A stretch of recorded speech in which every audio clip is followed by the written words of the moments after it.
بسم الله الرحمن الرحيم. سبحان الذي أسرى بعبده ليلا من المسجد الحرام إلى المسجد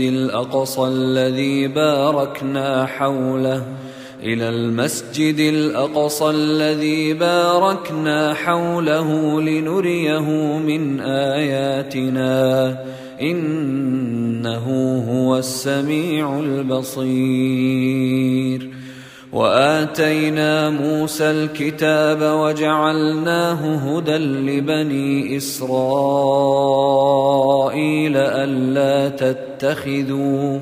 ألا تتخذوا من دوني وكيلا ذرية من حملنا مع نوح إنه كان عبدا شكورا. وقضينا إلى بني إسرائيل في الكتاب لتفسدن في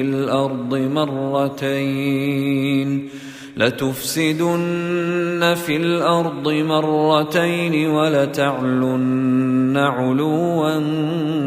كبيرا. فإذا جاء وعد أولاهما بعثنا عليكم عبادا لنا أولي بأس شديد فجاسوا خلال الديار وكان وعدا مفعولا. ثم رددنا لكم الكرة عليهم وأمددناكم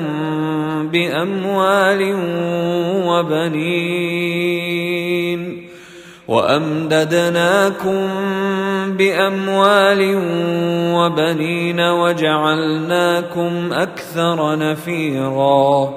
إن أحسنتم أحسنتم لأنفسكم وإن أسأتم فلها. فإذا جاء وعد الآخرة ليسوءوا وجوهكم وليدخلوا المسجد كما دخلوه أول مرة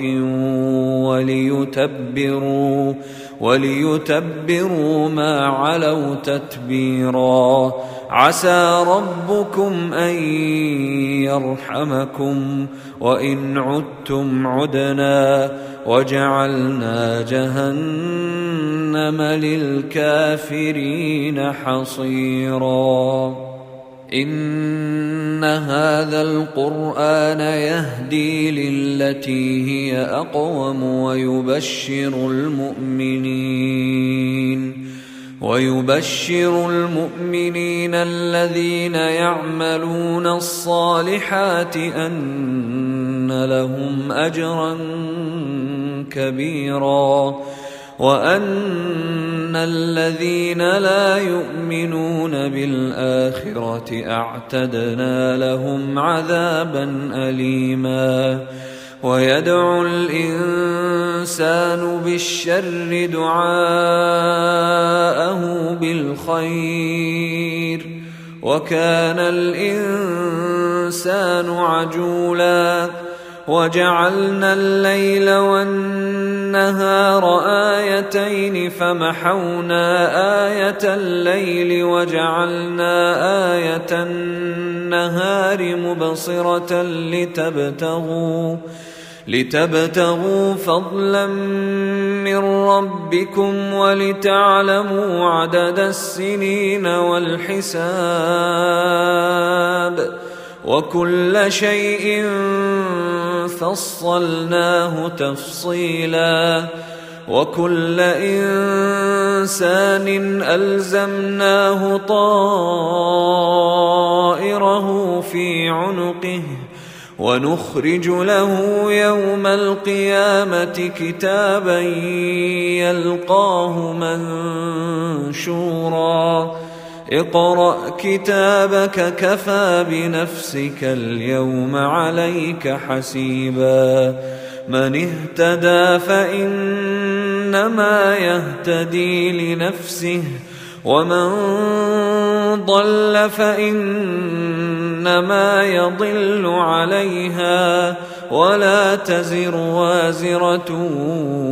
وزر أخرى وما كنا معذبين حتى نبعث رسولا وإذا أردنا أن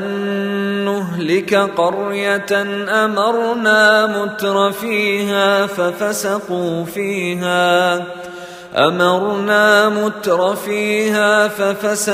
فيها فحق عليها القول فدمرناها تدميرا وكم أهلكنا من القرون من بعد نوح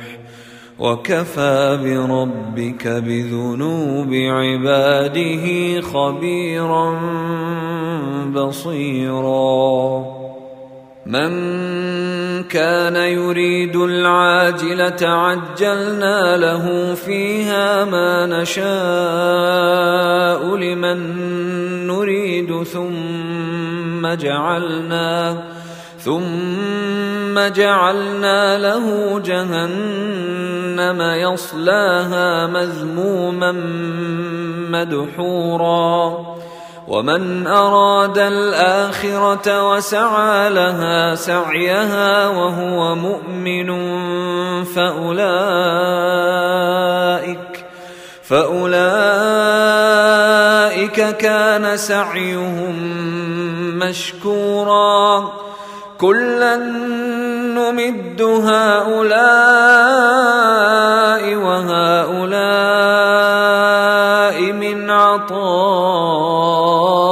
ربك وما كان عطاء ربك محظورا انظر كيف فضلنا بعضهم على بعض وللآخرة أكبر درجات وأكبر تفضيلا لا تجعل مع الله إلها آخر فتقعد مذموما مخذولا وقضى ربك ألا تعبدوا إلا إياه وبالوالدين إحسانا إما يبلغن عندك الكبر أحدهما أو كلاهما فلا تقل لهما أف ولا تنهرهما وقل لهما قولا كريما واخفض لهما جناح الذل من الرحمة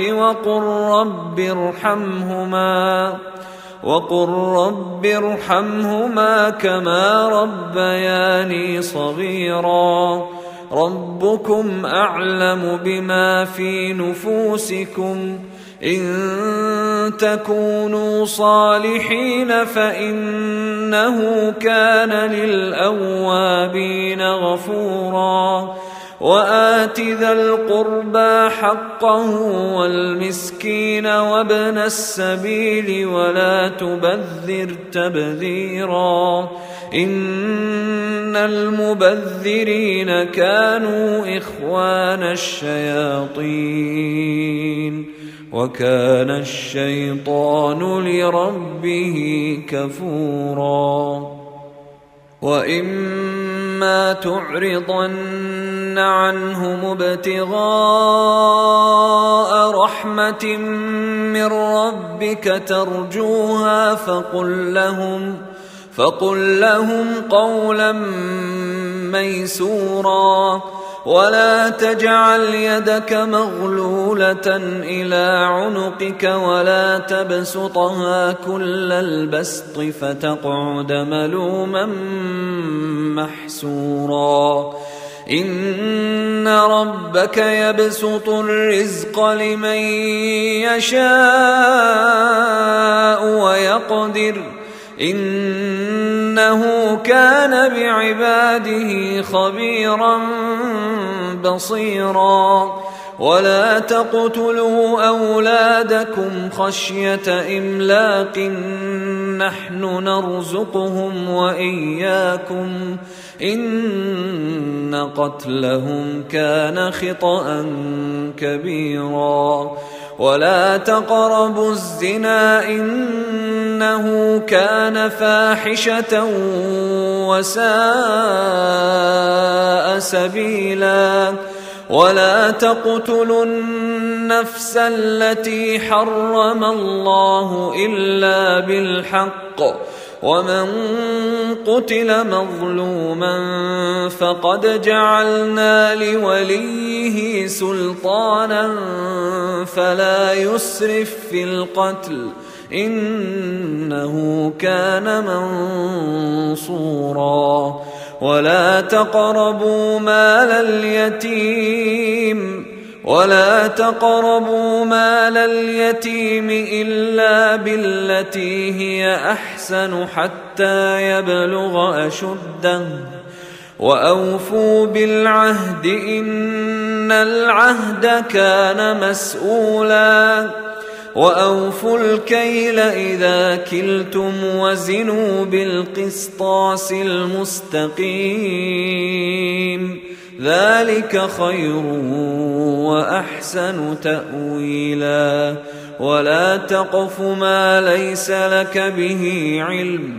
إن السمع والبصر والفؤاد كل أولئك كان عنه مسؤولا ولا تمش في الأرض مرحا إنك لن تخرق الأرض ولن تبلغ الجبال طولا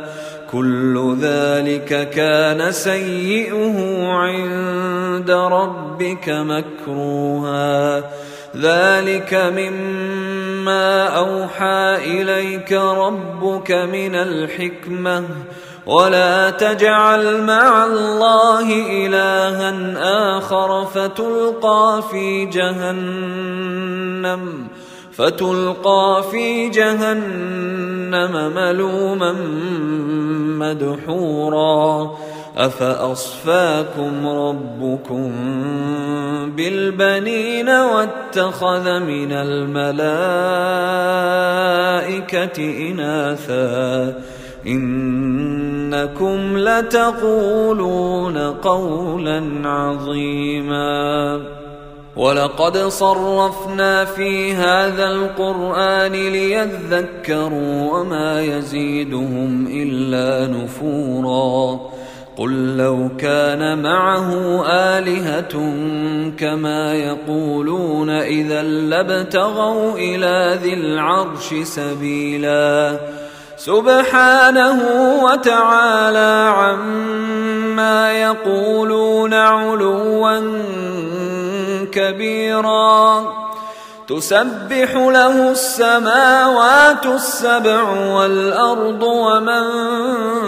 فيهن وإن من شيء إلا يسبح بحمده ولكن لا تفقهون تسبيحهم إنه كان حليما غفورا وإذا قرأت القرآن جعلنا بينك وبين الذين لا يؤمنون بالآخرة حجابا مستورا وجعلنا على قلوبهم أكنة أن يفقهوه وفي آذانهم وقرا وإذا ذكرت ربك في القرآن وحده ولوا على أدبارهم نفورا نحن أعلم بما يستمعون به إذ يستمعون إليك وإذ هم نجوى إذ يقول الظالمون إن تتبعون إلا رجلا مسحورا انظر كيف ضربوا لك الأمثال فضلوا فلا يستطيعون سبيلا. وقالوا أئذا كنا عظاما ورفاتا أئنا لمبعوثون خلقا جديدا قل كونوا حجارة أو حديدا أو خلقا مما يكبر في صدوركم فسيقولون من يعيدنا قل الذي فطركم أول مرة فسينغضون إليك رؤوسهم ويقولون متاه قل عسى أن يكون قريبا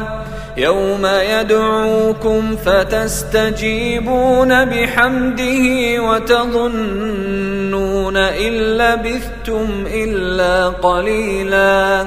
وقل لعبادي يقولوا التي هي أحسن إن الشيطان ينزغ بينهم إن الشيطان كان للإنسان عدوا مبينا ربكم أعلم بكم إن يشأ يرحمكم أو إن يشأ يعذبكم وما أرسلناك عليهم وكيلا وربك أعلم بمن في السماوات والأرض ولقد فضلنا بعض النبيين على بعض وآتينا داود زبورا قل ادعوا الذين زعمتم من دونه فلا يملكون كشف الضر عنكم ولا تحويلا أولئك الذين يدعون يبتغون إلى ربهم الوسيلة أيهم أقرب ويرجون رحمته ويخافون عذابه إن عذاب ربك كان محذورا وإن من قرية إلا نحن مهلكوها قبل يوم القيامة أو معذبوها عذابا شديدا كان ذلك في الكتاب مسطورا وما منعنا أن نرسل بالآيات إلا أن كذب بها الأولون وآتينا ثمود الناقة مبصرة فظلموا بها وما نرسل بالآيات إلا تخويفا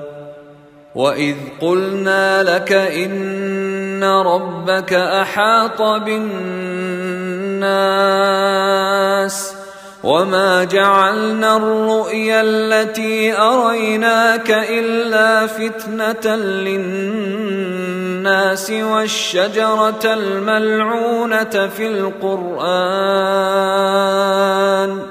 ونخوفهم فما يزيدهم إلا طغيانا كبيرا وإذ قلنا للملائكة اسجدوا لآدم فسجدوا إلا إبليس قال أأسجد لمن خلقت طينا قال أرأيتك هذا الذي كرمت علي لئن أخرتني إلى يوم القيامة لأحتنكن ذريته إلا قليلا قال اذهب فمن تبعك منهم فإن جهنم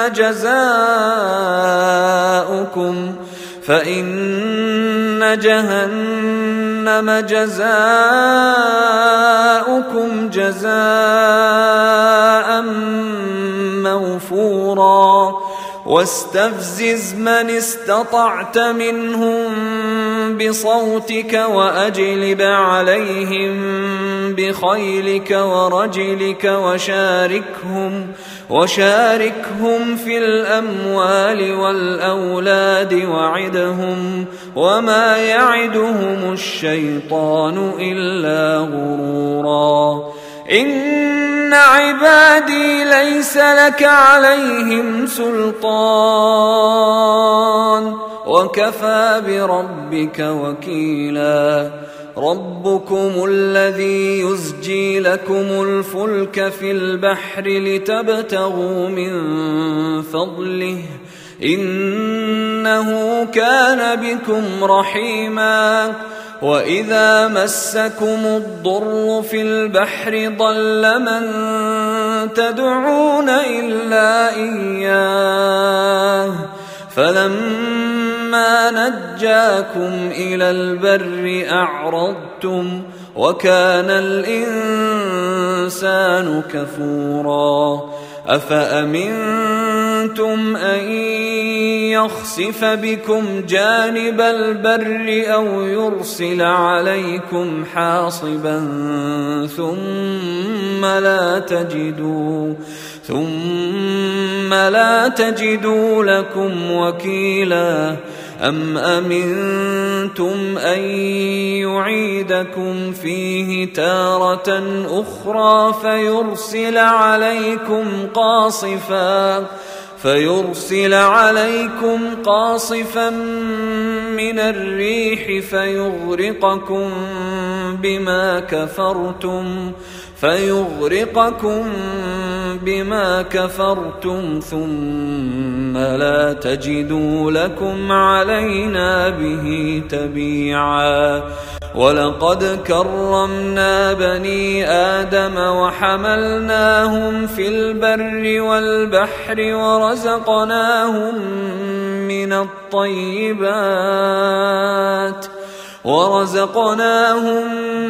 من الطيبات وفضلناهم على كثير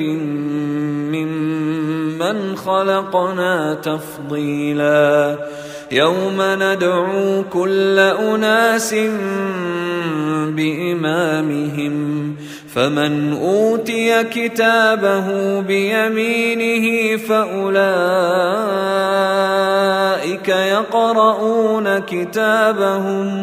فأولئك يقرؤون كتابهم ولا يظلمون فتيلا ومن كان في هذه أعمى فهو في الآخرة أعمى وأضل سبيلا وإن كادوا ليفتنونك عن الذي أوحينا إليك لتفتري علينا غيره وإذا لاتخذوك خليلا ولولا أن ثبتناك لقد كدت تركن إليهم شيئا قليلا إذا لأذقناك ضعف الحياة وضعف الممات ثم لا تجد لك علينا نصيرا وإن كادوا ليستفزونك من الأرض ليخرجوك منها وإذا لا يلبثون خلافك إلا قليلا سنة من قد أرسلنا قبلك من رسلنا ولا تجد لسنتنا تحويلا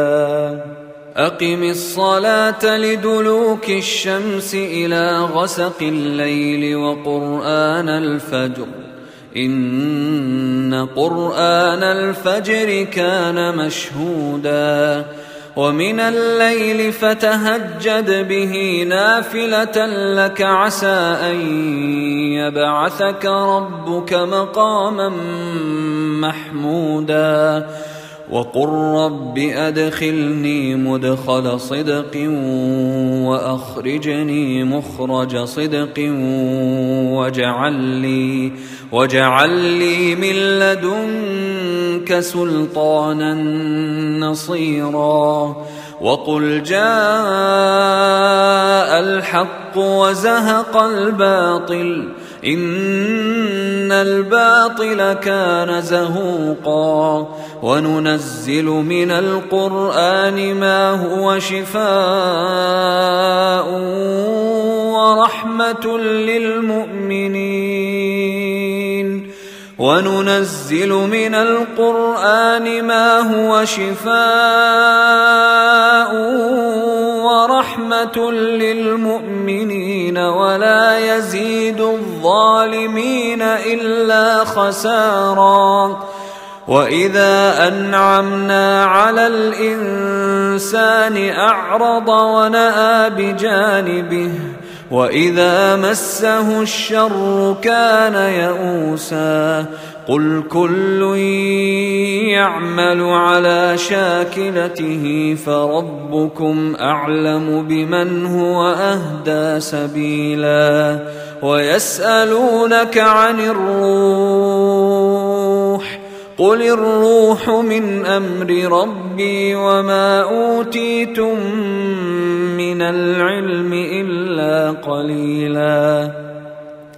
ولئن شئنا لنذهبن بالذي أوحينا إليك ثم لا تجد لك به علينا وكيلا إلا رحمة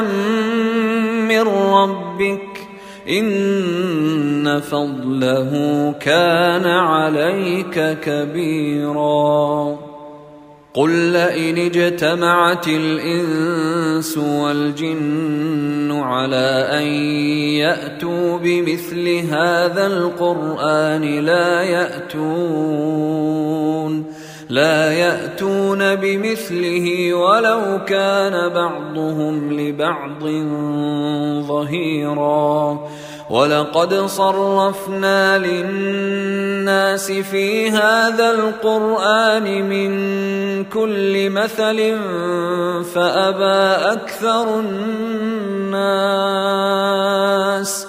فأبى أكثر الناس إلا كفورا وقالوا لن نؤمن لك حتى تفجر لنا من الأرض ينبوعا أو تكون لك جنة من نخيل وعنب فتفجر الأنهار خلالها تفجيرا أو تسقط السماء كما زعمت علينا كسفا أو تأتي بالله والملائكة قبيلا أو يكون لك بيت من زخرف أو ترقى في السماء ولن نؤمن لرقيك حتى تنزل علينا كتابا نقرأه قل سبحان ربي هل كنت إلا بشرا رسولا وما منع الناس أن يؤمنوا إذ جاءهم الهدى إلا أن قالوا أبعث الله بشرا رسولا قل لو كان في الأرض ملائكة يمشون مطمئنين لنزلنا عليهم من السماء ملكا رسولا قل كفى بالله شهيدا بيني وبينكم إنه كان بعباده خبيرا بصيرا ومن يهد الله فهو المهتد ومن يضلل فلن تجد لهم أولياء من دونه ونحشرهم يوم القيامة على وجوههم عميا وبكما وصما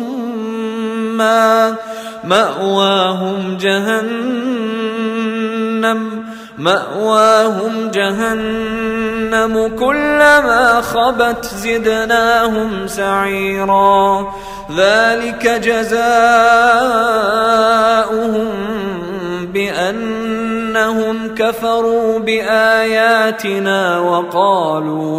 وقالوا أإذا كنا عظاما ورفاتا أإنا لمبعوثون خلقا جديدا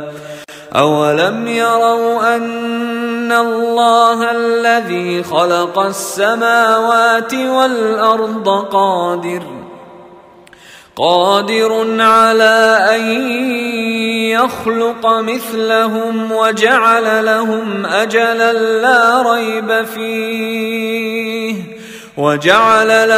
أجلا لا ريب فيه فأبى الظالمون إلا كفورا قل لو أنتم تملكون خزائن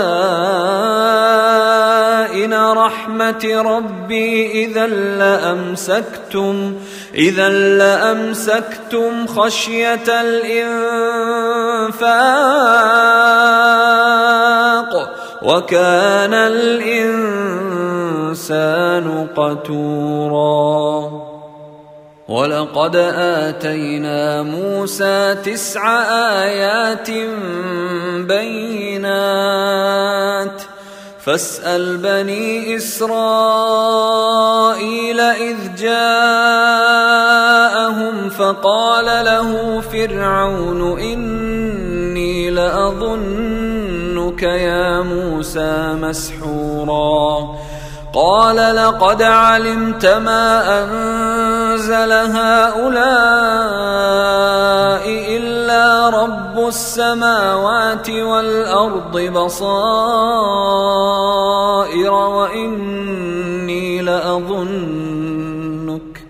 وإني لأظنك يا فرعون مثبورا فأراد أن يستفزهم من الأرض فأغرقناه ومن معه جميعا وقلنا من بعده لبني إسرائيل اسكنوا الأرض فإذا جاء وعد الآخرة جئنا بكم لفيفا وبالحق أنزلناه وبالحق نزل وما أرسلناك إلا مبشرا ونذيرا وقرآنا فرقناه لتقرأه على الناس على مكث ونزلناه تنزيلا قل آمنوا به أو لا تؤمنوا إن الذين أوتوا العلم من قبله إذا يتلى عليهم يخرون للأذقان سجدا ويقولون سبحان ربنا إن كان وعد ربنا لمفعولا ويخرون للأذقان يبكون ويزيدهم خشوعا قل ادعوا الله أو ادعوا الرحمن أيما تدعوا فله الأسماء الحسنى ولا تجهر بصلاتك ولا تخافت بها وابتغ بين ذلك سبيلا وقل الحمد لله الذي لم يتخذ ولدا ولم يكن له شريك في الملك ولم يكن له ولي